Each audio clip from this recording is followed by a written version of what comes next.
Kisyash, Kiprah Panglima Lingga di Kerajaan Aceh. Novel karya Syukri Muhammad Syukri. Datin Fatimah terdiam, tak sepatah kata pun terucap dari bibirnya. Lama orang kaya Sri Maharaja dan Dato Ibrahim menunggu jawaban dari mulut perempuan cantik itu. Mereka pun sempat khawatir apabila perempuan itu menyatakan tidak. Terserah kepada Dato Ibrahim, tiba-tiba sebuah kalimat keluar dari mulut Datin Fatimah. Alhamdulillah, kata orang kaya Sri Maharaja dan Dato Ibrahim serempak. Esok lusa akan kami undang Panglima Lingga ke sini supaya dapat berkenalan dengan Datin, janji orang kaya Sri Maharaja. Boleh, jawab Datin Fatimah singkat, lalu dia pun mohon izin kembali ke kamarnya. Setelah saling bersalaman atas keberhasilan itu, Dato Ibrahim kembali masuk ke dalam rumah memanggil Alauddin. Pemuda ini masih cukup muda, usianya sekitar 23 tahun. Posturnya tinggi besar, tampan, berkulit putih, mirip postur orang Turki. Kemampuannya bermain pedang semakin mengagumkan sejak dilatih oleh Panglima Lingga. Datin Fatimah mirip dengan pamannya, Sultan Malaka, sementara Alauddin seperti pinang dibelah dua dengan ibunya, Sang Permaisuri. Apabila Datin Fatimah dan Alauddin dijajarkan, tak ada yang mengira mereka saudara sepupu. Wajah, kulit dan posturnya sungguh berbeda jauh.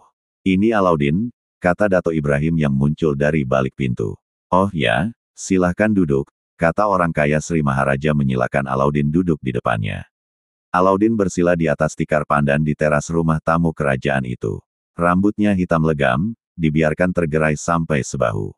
Selama bertugas sebagai prajurit kerajaan Aceh Darussalam, dia selalu menggunakan sorban sehingga tak terlihat berambut panjang. Dari air mukanya, terpancar aura seorang sultan persis air muka ayahnya. Maaf, apakah Anda sudah memiliki seorang gadis sebagai calon pasangan hidup? Tanya orang kaya Sri Maharaja. Sudah, jawab Alauddin datar. Siapa namanya? Kejar orang kaya Sri Maharaja. Datin Eliza, sebutnya. Oh, itu putrinya Panglima Tumenggung, celetuk Dato Ibrahim. Benar, jawab Alauddin. Di mana dianya sekarang? Tanya orang kaya Sri Maharaja. Di Malaka, terang Alauddin dengan tenangnya. Kali ini, orang kaya Sri Maharaja yang gugup dan grogi. Detak jantungnya makin cepat. Keringat mengalir deras membasahi dahi dan mukanya. Berulang kali disekanya dengan ujung sorban, namun keringat itu tak kunjung reda. Dicobanya menenangkan diri dengan meneguk air putih, tak juga membuatnya tenang. Dia sangat khawatir apabila gagal menjodohkan Alauddin dengan Putri Mumtaz. Bagaimana nanti dia harus menjelaskan kegagalan ini kepada Sultan? Apakah Datin Eliza selamat dari serangan Portugis? Tanya orang kaya Sri Maharaja. Saya tidak tahu. Kalaulah dia masih hidup, meskipun janda atau gadis tua, saya akan tetap menikahi dia, tegas Alauddin. Seandai dia sudah meninggal, saya tak akan menikah sampai mati, tambah Alauddin kukuh.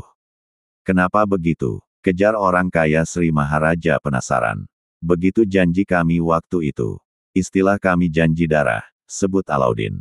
Janji darah, maksudnya bagaimana? Tanya orang kaya Sri Maharaja. Kami torehkan darah di tiang utama istana. Selama darah itu masih menempel di sana, janji itu wajib ditunaikan, jawab Alauddin dengan penuh percaya diri. Mendengar penjelasan itu, tiba-tiba orang kaya Sri Maharaja merasa mual. Serasa akan muntah. Keringat dingin makin deras mengucur dari seluruh tubuh Tambun itu. Penyakit lambungnya kumat. Pandangannya mulai berkunang-kunang. Dia minta Dato Ibrahim mengantarnya ke kamar mandi. Sebentar, saya mau ke kamar mandi, kata orang kaya Sri Maharaja sambil menggapai lengan Dato Ibrahim, minta diantarkan ke kamar mandi.